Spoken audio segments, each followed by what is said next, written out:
আমরা গেছিলাম দুর্গাপুর হাটে।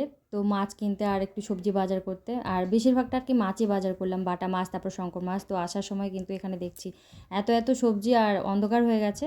তো ভিডিওটা ওই জন্য করতে মানে কীরকম জানি দেখতে একটু খারাপ লাগছে যে অন্ধকার টাইপের। একটু ফর্সা হলে মানে একটু ভালো লাগে দেখতে ভিডিও। ওই যে দেখতে পাচ্ছেন মিষ্টি কুমড়ার ডোগা, তারপর হচ্ছে করলা আছে, তারপর শসা আছে। সন্ধ্যার সময় অন্ধকার তার জন্য একটু ভিডিওটা আলাদা রকম লাগছে দেখতে, কিন্তু এত সুন্দর লাগছিল দেখতে, খুব সুন্দর লাগছিল। এখানে করলা, তারপর শসা, মিষ্টি কুমড়া, আরও অনেক রকমের সবজির গাছ ছিল। আর এই যে মাচা করে দিয়েছে জাল দিয়ে, আর এই জালের নিচে কিন্তু অনেকগুলো করে শসা ছিল। তো সন্ধ্যা হয়ে গিয়েছিল সেহেতু আর তো আজকে রান্না হবে শঙ্কর মাছ। তো আমি এখানে শঙ্কর মাছ নিয়েছি, আর এটা হচ্ছে একটু পোনা মাছ। তো বাজার থেকে নিয়ে আসলো, হাট থেকে। এটা বাজারে সাধারণত ওঠে না, বড় হাটেই ওঠে। তো আজকে হাটে যাওয়া গেছিলো। হাটের ভিডিওটা সেরকমভাবে করা হয়নি এত ভিড়ের মধ্যে, আর আমি ভুলেও গেছিলাম। যেখানে যাই মানে ব্লগগুলো ছাড়ি, ব্লগের যে ভিডিওগুলো করতে হয় আমার মনে থাকে না। লাস্টে তখন কী করবো, ওরা লাস্টে না পারে ব্লগ ছাড়তে হবে বলে তখন আমি রান্নার ভিডিওগুলোই আমি আপনাদের সাথে শেয়ার করি।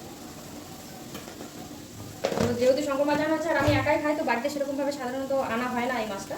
তো আমি যেহেতু একাই খাই, তাই আমি ওই 1 পোয়া মতো নিয়েছি। বাট আজকে যেহেতু একাই রান্না করে একাই খেতে হবে, তো ভাবলাম যে 1 পোয়াতে একসাথে খাওয়া যাবে না। তো অর্ধেক আজকে করবো, আবার অর্ধেক কালকে করবো। তো এই জন্য আমি আলুটা আগে ভেজে নিচ্ছি। আলুটা শঙ্কর মাছের মাংসটা হচ্ছে একদম কচ্ছপের মাংসের মতো লাগে আমার, কাটা সব কিছু নরম। তো অনেক দিন ধরেই মাছটা আনা হয়নি, তো আনা হলো যখন, তখন আজকে ভাবলাম যে রাতেই রান্না করি। আলুটা প্রায় আমার ভাজা হয়ে গেছে। আলুটা আমি তুলে নেব। আর অল্প একটু তরকারি, এত বড় কড়াইয়ের মধ্যে ভালো লাগে না রান্না করতে, একটু ছোটো কড়াই হলে ভালো হয়। মাছটা এখন আমি ভেজে নেব।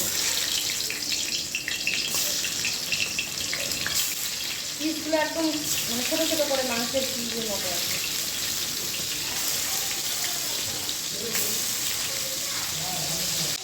তো মাছগুলো প্রায় ভাজা হয়ে গেছে, আমি এখন এগুলো তুলে নেব।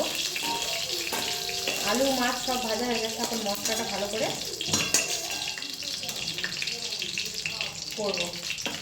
আটা দিইনি, মাছের ঝোলের মধ্যে পেঁয়াজ বাটা থেকে আমার একটু গোটা পেঁয়াজটা থাকবে, ওটাই ভালো লাগে।